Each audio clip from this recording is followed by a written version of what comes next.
Vamos falar sobre complexidade de software? Hoje eu quero destrinchar nesse vídeo para você o que é complexidade e como identificar ele de forma fácil. Então você vai acabar esse vídeo e vai saber dizer assim, olha, essa classe é complexa e vai saber dizer exatamente os motivos. Então, vamos conversar? Oi, se você não me conhece, meu nome é Vitor Osório, esse aqui é o canal Computação Crítica, onde praticamente todo dia eu trago um cafezinho, um vídeo sem roteiro que eu falo de computação, desenvolvimento de software e temas correlatos, às vezes falo de IA, mas eu não gosto muito de falar de IA, né? E hoje eu quero falar sobre complexidade de software. Então, vamos conversar?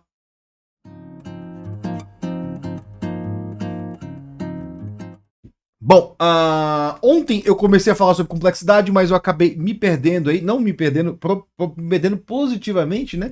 Por causa de uma antiga e boa referência, né? Eu fui no Mítico Homem-Mês, ele tem uma boa distinção entre complexidade acidental e complexidade essencial.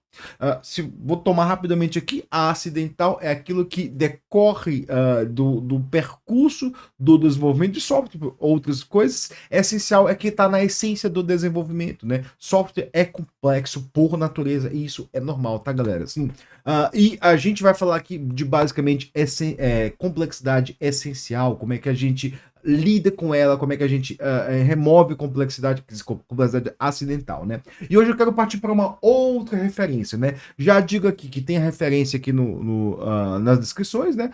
Eu tenho um post de blog que eu estava escrevendo ontem enquanto fazia o vídeo, né? Que falo sobre complexidade, trago diversas. Aliás, tudo isso que eu tô falando nessa semana tá tudo em post de blog. Eu tô aproveitando aí para escrever sobre tudo, né? O post tá na descrição, né? E o que eu quero dizer aqui? Ontem eu já falei de porque programas são complexos, né? Dos tipos de complexidade, né? Mas assim, agora eu quero falar do o que é complexidade, como que a gente lida com ela. Como é que eu olho para um código e falo assim, cara, isso aqui tá muito complexo e eu não consigo compreender. Eu preciso retrabalhar ele, né? Para isso eu vou usar a referência desse livro aqui, né? A Philosophy of Software Design, de um professor chamado John Altershout. Aliás, eu sempre falo dele, né? E ali no capítulo 2 ele vai definir o que é complexidade, né? Na verdade, ele vai fazer uma análise do que é complexidade e ele vai chegar em três sintomas da complexidade, que é isso que eu quero botar no ponto central do meu vídeo hoje, né? Que é quando você olha para uma classe e fala assim, olha para um trecho de código, olha para um módulo de código e fala assim, isso aqui é complexo demais, a gente precisa retrabalhar isso aqui, né? O primeiro ponto da análise dele, eu vou até pegar aqui no meu post para eu dar uma olhada, né? É a amplificação de mudança, né? Sabe aquele trecho de código que, tipo, cara, eu preciso alterar um negocinho aqui, mas eu tenho que alterar num monte de lugar para depois voltar, né? Eu lembro que quando eu comecei a trabalhar, tinha um cara que ele propôs ele convenceu a diretora, a gerente de projeto, né? Que precisaria fazer uma feature de funcionalidade de log super complexa, porque tinha questões de segurança seríssimas, não sei o que, não sei o que. A aplicação não podia logar, basicamente isso, né? Logar no disco, né? Era uma ferramenta que ia para diversos pontos, né? E ele propôs uma ferramenta de log que para você alterar, botar uma linha de log, você precisava alterar em 4, 5 arquivos, né? Era uma coisa complicadíssima, alguns ali em outro repositório, né? E aí, assim, era difícil logar. Qual que foi o resultado, né? Ninguém botava log na aplicação, quando tinha bugs, ninguém sabia o que estava acontecendo. Era isso. Por quê? Porque a aplicação ela tinha uma complexidade inerente de uma escolha arquitetural furada. Tipo, a grande questão que o arquiteto devia ter pensado nisso é assim, olha, log é uma coisa básica, se a gente precisa ter um nível de segurança, a gente vai elaborar uma forma de segurança que não seja complicada do desenvolvedor usar, que seja fácil e simples do desenvolvedor usar, porque é uma coisa que ele usa constantemente, não tem que ser uma dor para ele. Eu quero botar uma linha aqui, aí fala assim, porra, mas vou ter que alterar um outro repositório, não vai dar, né? Então, isso é o que a gente chama, eu usei um exemplo prático aqui, né, para mostrar o que a gente chama de amplificação de mudança, né, que é aquilo que, assim, para mudar uma coisa simples, né, eu tenho que mudar em vários projetos, vários repositórios, não sei o que, não sei o que, não sei o que, né. Um exemplo bem clássico disso aí, né, antigamente eu era muito afim de usar múltiplos repositórios, né, mas aí hoje em dia eu trabalho num projeto que a gente tem múltiplos repositórios, né, tem um repositório ali para o código Java, aí depois tem um repositório ali que gera a imagem Docker, depois tem um repositório ali que gera o Helm chart, né? E tem outro repositório que faz o teste de regressão, né? Cara, eu seria muito afim mesmo de juntar tudo isso no repositório, botar tudo junto, tudo numa mesma build para facilitar. Por quê? Porque toda vez que eu vou fazer uma funcionalidade nova, que ela é global, assim, que ela gira em torno, eu tenho que mudar tudo, né? Eu tenho que fazer ali um teste de regressão, eu tenho que fazer ali, às vezes eu tenho que mudar o helm chart, raro, mas acontece às vezes, eu tenho que mudar a imagem Docker, eu tenho que alinhar isso em Brains, eu tenho que fazer uma build de todo mundo, nessa build eles tem que estar no mesmo label, cara, acaba ficando complicadíssimo lidar com toda essa complexidade. Por quê? Porque tem a amplificação de mudança, né? Para eu conseguir fazer uma funcionalidade só, eu preciso mudar em vários lugares, né? Isso pode acontecer também no pequeno também. Ah, é só no código ali. Cara, mas aquilo ali tá em 4, 5, 6 classes, né? No meu texto, eu botei que. E uma coisa que eu vejo muito, né? É quando a gente tem um vazamento da lógica do código, né? A gente pensa ali quando eu tenho uma classe, né? E a galera que usa muito Lombok, se você não sabe o que é Lombok, se você não trabalha com Java, né? Lombok é uma bibliotecazinha, né? Uma ferramenta. Não é uma biblioteca, é uma ferramenta, né? Porque ela não adiciona funcionalidade nenhuma, né? Eu digo que é o código do preguiçoso que não sabe usar IDE, né? Porque tipo, se você dá um Ctrl alguma coisa lá no VS Code ou no IntelliJ ou até mesmo no Eclipse, você conseguiria ter a mesma funcionalidade do Lombok, né? Gerar getters e setters. Basicamente, né? O Lombok é um negócio que gera os getters e setters de uma classe, né? O Lombok é um cara que basicamente adiciona vazamento de lógica e que gera amplificação de mudança. Eu vou explicar isso. Como é que o Lombok gera amplificação de mudança, né? Porque normalmente, né? E aí eu quero apresentar para vocês uma regra que eu não apresentei, muito comum, né, em orientação a objeto, que é a regra do tell don't ask, né? E o que tem a ver o tell don't ask com o Lombok e amplificação de mudança, né? O Don't Ask acontece quando a gente, na ânsia de criar estruturas de dados, a gente acaba fazendo uma programação procedural ali, criando uma estrutura de dados, botando uns campos ali, né?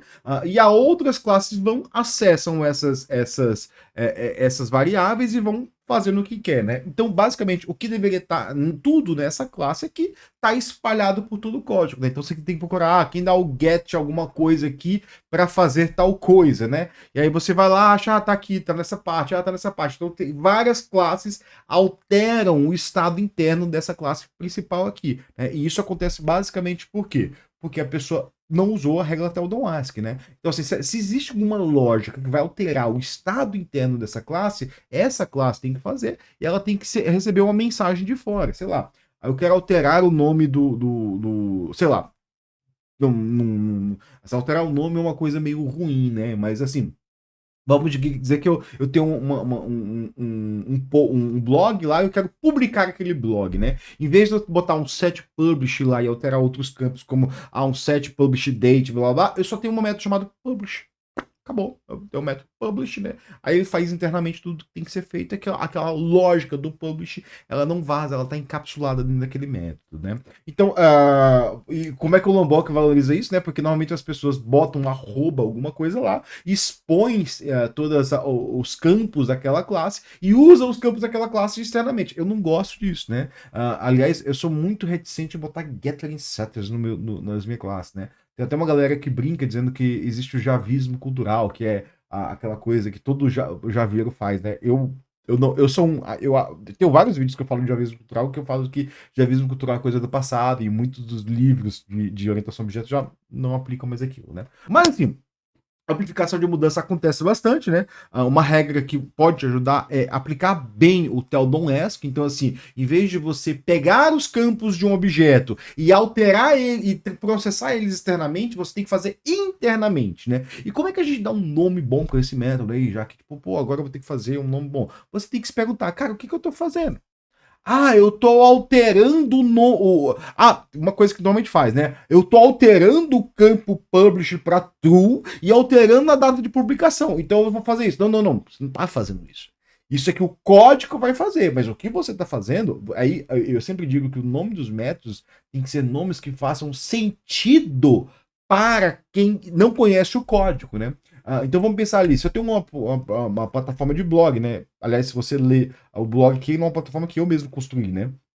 você vai ver que você tem que dar um nome que aquilo ali faça sentido para quem está vendo, né? Então imagina alguém ali totalmente leigo em computação que fala assim, não, eu estou publicando o meu post, eu tenho o meu draft, né? Eu tenho o meu rascunho e eu estou publicando ele. Cara, faz sentido. Então usa. É esse o nome do método. Não tem outro nome. É esse. Usa esse, né? E aí o que acontece? Né? Quando você usa esse nome, né, as internalidades todas somem. Some, desaparece. Se eu tenho ali um caso interessante. No meu blog eu tenho um post, né? O post ele pode ser um draft, né? Um rascunho, ou ele pode ser publicado. E quando ele tem publicado, ele tem várias versões. Então, quando eu publico, eu gero uma versão nova, que é um modo cara. E aí, assim, a interface é publish. Publish, né? Nem sei como é que tá, porque eu usei IA ali, né? Isso aí você ignora, né? Porque. Mas teoricamente eu faria assim, né? Talvez em algum momento eu vou refatorar ele para ficar desse jeito, né? Então, amplificação de mudança, né? É o primeiro sintoma aqui da complexidade de software, né? O segundo sintoma já é muito falado aqui, então eu acho que tem muita gente que fala sobre esse tema, né? Que é a carga cognitiva, né? O que é a carga cognitiva, né? A carga cognitiva é algo bem fácil de se entender. Por quê? É quando você olha para o negócio e você não entende. Então, é fácil. Se você não entende o bagulho, aquilo aí tem uma carga cognitiva alta. Agora, a grande questão é como é que a gente entende e expressa sobre carga cognitiva. Porque, assim, é difícil de entender, não é fácil. Existem algumas métricas para carga cognitiva, né? Se você pegar ali, se você tiver ali uma análise estática de código, que é uma coisa que eu sempre recomendo que os projetos tenham, né? Análise estática de código, né? Como é que eu faço isso aí? Cara, tem diversas ferramentas que fazem isso, tem FileDebugs, Sonar. Mas eu não quero que seja open source. Bicho, sobe o Sonar internamente dentro do projeto ali e roda. E tem outros também. Cara, assim, eu nunca fiz uma análise porque eu sempre uso Sonar, né? Tipo, que é um cara que tá ali, tem um cloud, mas assim, na empresa já usei internamente um que a gente colocava ali internamente, né? A gente não pagava, né? Não precisa pagar essas coisas, né? Open source, né? Até porque assim, as bases de dados de análise é tudo aberto, tá, galera? Assim, isso aí dá para fazer, né? Mas assim, no Sonar ali ele tem uma métrica chamada complexidade ciclomática, né? E aí você vai fazendo ciclomático, o que quer dizer isso? De ciclos, né? Ele pega o método, ele olha ali quantos ciclos tem dentro daquele método. Então, se você tem um método que ele basicamente ele sai varrendo e setando um monte de campos, aqui dali não tem complexidade nenhuma, mas, tipo, ele tá alterando vários campos. Agora tem um for ali, tem um loop, tem não sei o que, cara, que daí tem uma complexidade. Aí quando tem muitos ciclos, tem muitos nós ali, tem muitos fluxos, né? A complexidade ciclomática, basicamente, ele constrói um grafo ali da execução e calcula baseado nos vértices, nas arestas lá, né? A complexidade, né? É o momento que você fala assim, a partir de tanta complexidade, aquele método eu vou ter que quebrar, né? Eu não gosto muito de uma galera que fala assim, o método não pode ter mais que 5 linhas, né? No meu post, até uma hora eu falo assim que você mesmo, quando você coloca regrinhas ali, né? E tem muita gente que gosta de regrinhas, né? Tem até livro de regrinhas, a gente coloca debaixo do braço, fala assim, tem que ser assim, blá, blá, blá", né? Quando você faz isso, é bem capaz de você criar um código que ninguém entende, seguindo todas as regras, né? E no post eu dou um exemplo, né? Então, se você ficou na dúvida, lê lá o post, né? Então, a carga cognitiva, você pode dizer dizer como é que ela se dá, né? E como é que a gente quebra ela? Como é que a gente diminui a carga cognitiva? Cara, tem que quebrar o método, né? Se tem que fazer um loop ali, cara, eu dou um for e boto aquele carinha ali para dentro de um outro comando que diz outra coisa, né? Talvez a coisa que eu mais faço, né? Porque tudo isso aí de complexidade de código, tudo subjetivo, assim, tudo depende de caso a caso, não sei o que, né? Pode ser que você tenha alguma estrutura de dado ali que você tem que extrair daquela classe, botar em outra e passar um comando para ela, né? Eu já vi muito disso, assim, tipo, você extrai uma estrutura de dados ali. Isso aqui é uma árvore que eu trabalho aqui num mapa e fica complexo. Cara, abstrai, cria uma interface aqui, né? E quando você faz um loop, na verdade, você está fazendo um comando ali que ele vai ser, sei lá, tem diversas formas, né? O que eu estou falando é só de carga cognitiva, como é que a gente identifica a carga cognitiva, né? Quando tem ali uma complexidade sintomática muito grande, né? A maneira mais fácil é bate o olho no método, não sei o que está acontecendo. às vezes, né? Aquele método pode ser complexo ali, por uma complexidade inerente naquele código mesmo, né? Seja isso de boa, e aí você vai ter que fazer o quê? Adiciona comentário. Adiciona comentário. Funciona. Funciona. Vai passar na PR, na pull request. Vai passar na pull request. Se você adicionar um comentário e explicar muito bem o que está acontecendo, lembre-se sempre, não explique em termos de código, explique em termos de caso de uso. Não olha para o código, olha para o que está sendo feito lá fora, né? Vai ser bom, vai funcionar, né? Então, carga cognitiva é o segundo sintoma da complexidade, que você vai olhar para o seu código e você vai dizer assim, tá complexo esse negócio, vamos ter que mudar, vamos ter que mexer, nem que seja adicionando um comentário, né? E outra coisa, tem muita gente aí que fala que comentário é uma falha moral. Ah, o desenvolvedor que fez comentário falhou no... Bicho, manda esse cara e né? Eu sei que tem um cara muito famoso, um gringo muito famoso que fala isso, né? Normalmente, né? Eu acho muito legal, assim, uma vez o Kent Beck falou assim, né? As pessoas acham que a galera do Agile todas são amigas, né? Assim, se todos eles estivessem numa sala mesmo, a gente teria que chamar a polícia, porque todos iam estar querendo matar essa pessoa. Eu adorei esse tweet, né? Adorei, mas obviamente esse tweet não deve estar mais no ar. Eu não estou mais no Twitter, eu não estou mais no Twitter, né? Então, basicamente, né? E aí a gente chega no último ponto, né? Que é o desconhecidos. O que é um unknown unknowns, né? Que ele fala aqui. Unknown unknowns é aquela coisa que você olha no código, você sabe que tá tudo ok, porque você desenvolveu, mas um desenvolvedor pega e fala assim, eu não estou entendendo como está acontecendo, né? A desenvolvedor novo pega assim, eu não estou entendendo como isso está acontecendo. Existem casos comuns disso? Existem, né? Aliás, eu fiz há bastante tempo atrás um vídeo, gravei tipo uma aula, né, para o seu Java, chamado Java CDI, né? A origem dos objetos automágicos, né? Porque era engraçado que eu estava falando de gestão de dependência, né? Uma coisa bem comum em Java hoje, mas na época não estava tão comum. E aí, assim, a gente estava trabalhando numa empresa, né? E eu mesmo tinha tido dificuldade no passado, mas eu tive que explicar para uma galera que trabalhava comigo, né? Tipo, como é que funcionava, né? O Java CDI, que era gestão de dependência, né? Onde é que instanciava ele, como é que tinha factory deles, né? E como é que funcionava, né? E uma das grandes questões que eu vi ali, né? É que muitas vezes eu vi ali, eu até um post, né? Tem um objeto session ali que ele é iniciado, eu não sei como, né? Ele tem alguns campos que eu não sei como eles são iniciados e eu não acho onde ele é iniciado, né? No fundo, o que acontecia, né? É que eu tinha quer dizer, eu tinha um objeto session, né? É que eu deveria ter um session factory, mas a pessoa botou outro nome lá, né? E eu não achava aquele objeto, né? Na época, né? E aí, na verdade, assim, o session também, ele era uma interface, né? Então, assim, eu não sabia nem que implementava aquela interface. No fundo, eu achei ali que era o session alguma implementação, né? E eu botei como factory, né? Mas isso é um caso de unknown, né? Tipo, onde objetos são criados fora da instância dele, eu não tenho um new daquele cara, né? Aquele cara é criado ali por um método que nunca é chamado na aplicação, né? Eu nem sabia disso na época, a primeira vez que eu trabalhei com CDI, né? Foi preciso alguém me explicar aquilo, né?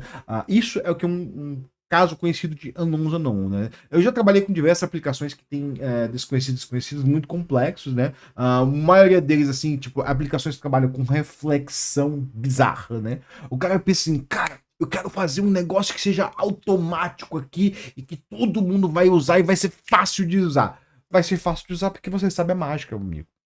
Se você não sabe a mágica, não é fácil de usar. Ninguém vai usar. Ninguém vai usar. Se você não sabe a mágica, você não sabe que ninguém vai usar. E aí fica aquela pessoa tendo que explicar toda vez aquela mágica, que pode ser boa, cara. Não tô falando da sua mágica, não. Pode ser boa. A grande questão é que mágica é legal no circo.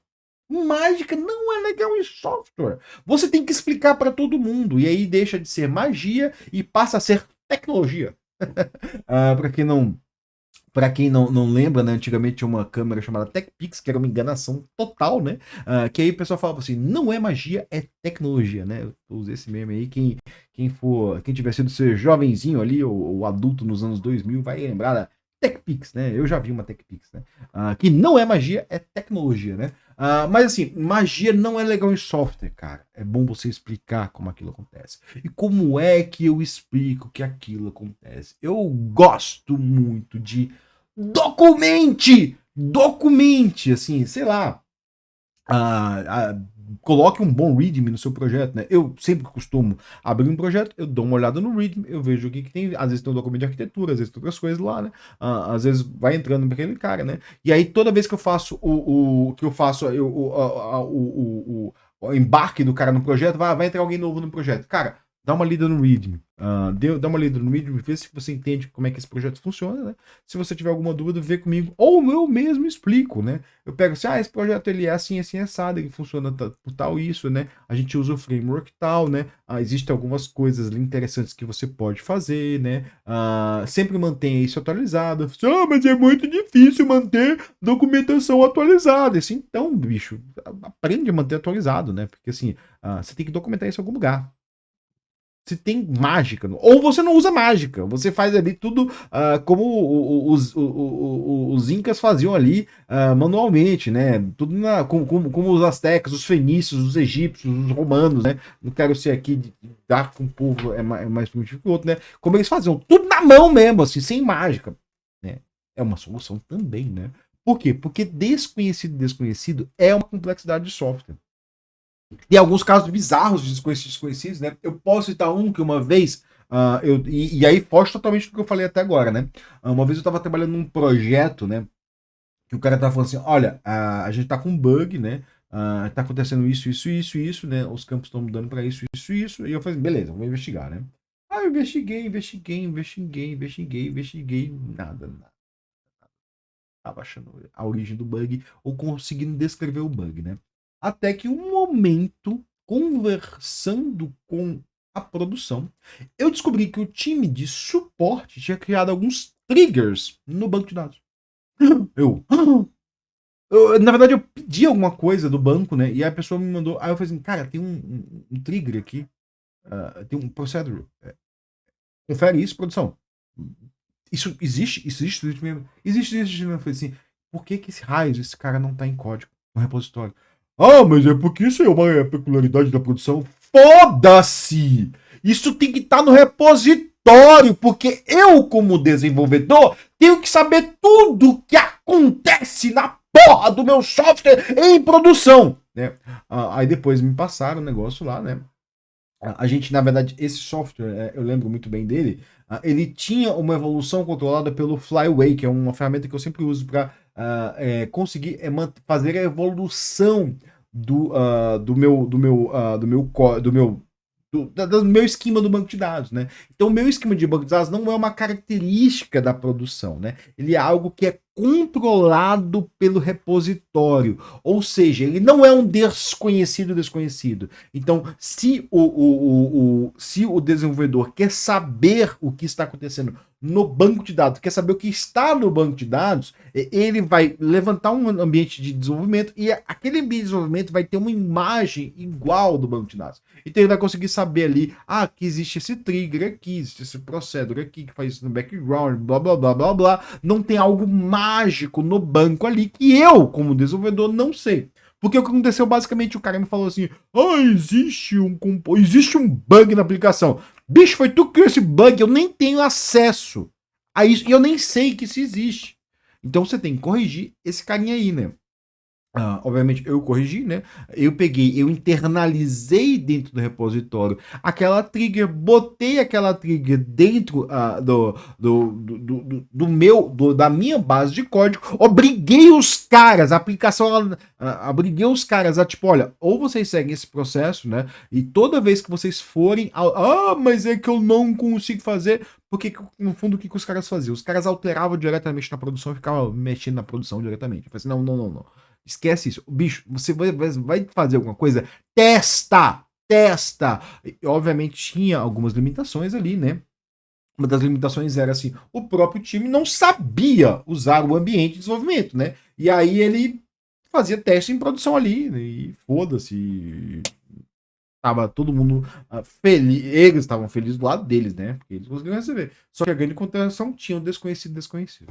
Então, galera, assim, ó, falei ali os 3 sintomas, né? Acabei levando 25 minutos aqui, né? Para falar desses, quase 25 minutos, para falar desses 3 sintomas aí de complexidade de software, né? Eu sei que é um negócio muito complexidade é um negócio muito complexo, muito subjetivo, né? Tem pessoas que ligam foda-se para complexidade e deixam o software complexo, né? Eu já falei, complexidade é algo caro, caro, e que se seu gerente fala assim, ai, mas não vamos ter que refatorar não, porque não vamos perder tempo com isso. Na verdade, ele tá perdendo tempo, né? Porque lidar com um software complexo é caro, é lento, né? Eu já falei aliás, falando do capítulo seguinte desse livro, né? Ele fala sobre complexidade, depois ele fala sobre tático estratégico, né? Que é o desenvolvedor tático, aquele desenvolvedor estratégico, né? O desenvolvedor tático, aquele que pensa na complexidade, tenta lidar com ela e no fundo acaba diminuindo ela a médio e longo prazo, né? Aliás, eu sempre digo que IA são ótimos desenvolvedores táticos.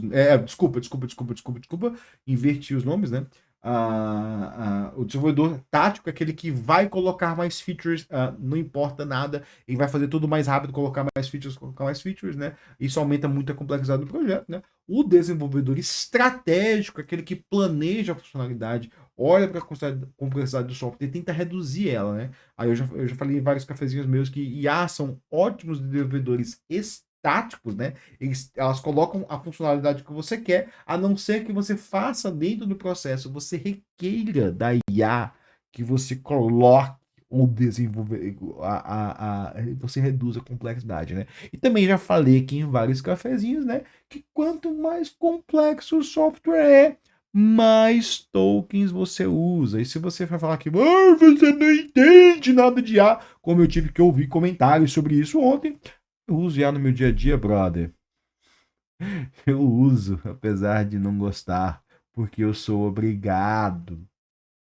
Eu sou obrigado a usar. Né? Então é isso, galera. Esse foi meu cafezinho, né? Hoje é sexta-feira, né? Desculpa aí um cafezinho super técnico na sexta-feira. Eu espero ter deixado ele você mais leve, mais light, né? Aliás, eu tô de férias, então pra mim, foda-se, sexta-feira ou não, né? O único compromisso que eu vou ter aqui, eu vou gravar um outro vídeo com uma outra pessoa hoje, então você vai ver isso aí saindo, eu vou compartilhar esse outro vídeo, que eu não sei nem qual que é o tema, né?